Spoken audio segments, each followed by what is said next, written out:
I move that this House believes that artificial intelligence is an existential threat. To open the case for the proposition, I call up Sultan Khokhar, Deputy Director of Press at the Union. Madam President, honourable members, I am honoured to open this seminal debate before you tonight. The question of artificial intelligence and the role it plays in our futures has gripped the imagination and fears of our times. With the likes of advanced chatbots like ChatGPT, AI has finally entered a very public mainstream in a way that it had not done thus far. However, make no mistake, this is not a debate about ChatGPT or its equivalents. This is not a debate about AI writing better essays than us or producing more complex art. Nor do we, on the proposition, dispute the unending benefits that the application of advanced AI can have in the fields of medicine, tackling poverty, democratizing access to resources, etc. No, this is a debate about the acute existential risk posed by artificial intelligence systems with capabilities that we in this chamber can hardly imagine. Systems that we are hurtling towards at breakneck speed with little to no conception of the danger we are nurturing. But before I delve into the imminent downfall of humankind, it falls upon me to introduce your speakers for the opposition. Speaking first, we will have Sebastian Watkins, the Union's librarian. Seb is a really interesting person. He chairs library committee, and his favorite hobby is chess. They say that men are always thinking about the Roman Empire, but Seb takes that a step further with his phone wallpaper. A shining red flag adorned with a golden eagle and the motto, Senatus Populusque Romanus. If only the victory banner of the empire had helped him in his election for librarian. Your second opposition speaker will be Yeshi Milner, who is the executive director and co-founder of Data for Black Lives. She aims to leverage data science and its possibilities to create meaningful change in the lives of Black people.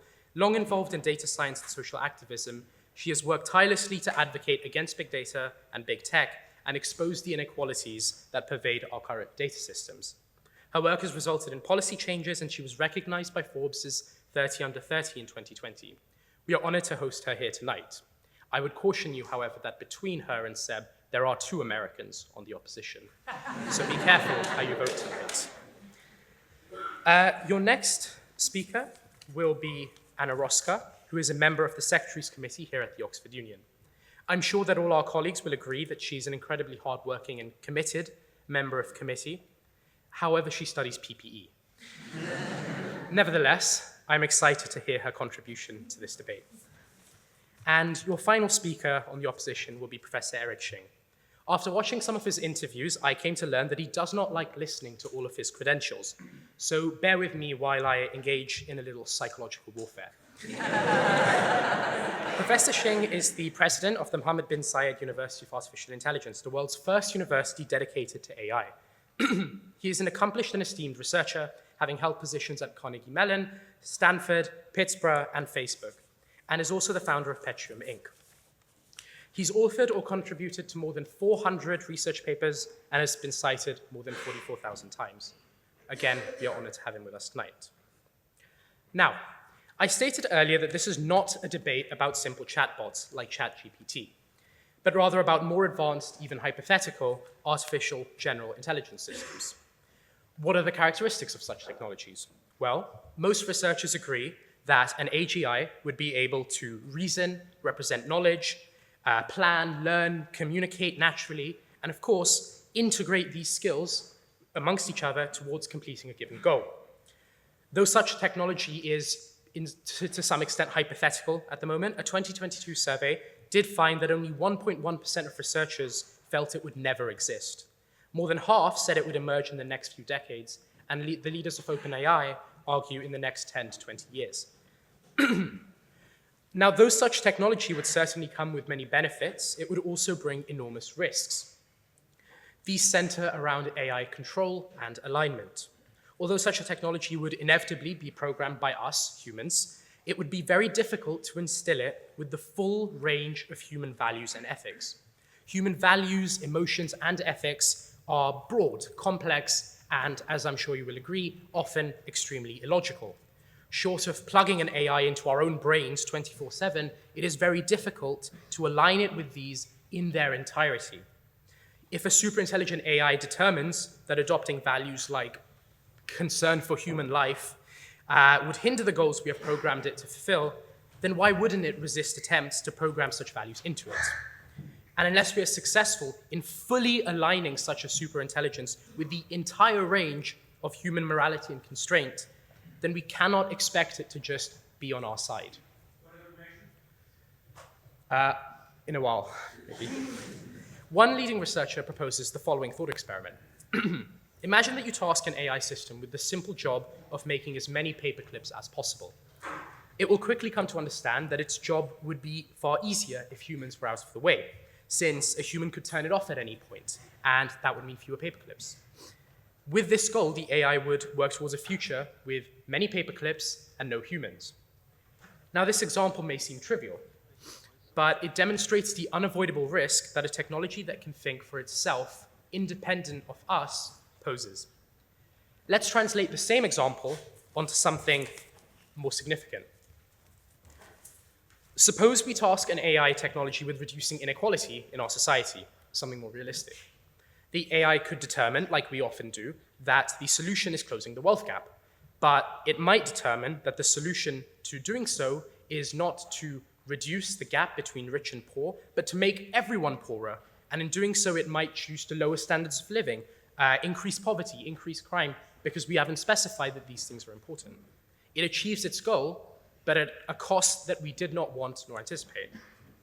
In other words, we can shape AI to prevent one outcome, but to preempt every possible risk is impossible. In order for an AI to be risk-free altogether, it must be perfectly aligned with zero room for error. Since human morality, ethics, and desires are inherently subjective and prone to bias, achieving this universally perfect alignment is not feasible. I don't mean to propose some sort of Ultron-style AI takeover, but if an AI realizes and comes to the very straightforward realization that acquiring greater power is conducive to fulfilling virtually any objective, it could copy itself onto other systems, instigate manufacturing lines, evade shutdown, and even appear aligned and hide behavior that it recognizes as unwanted by its creators. Consider that for a moment. An AI that is misaligned and can hide that from us.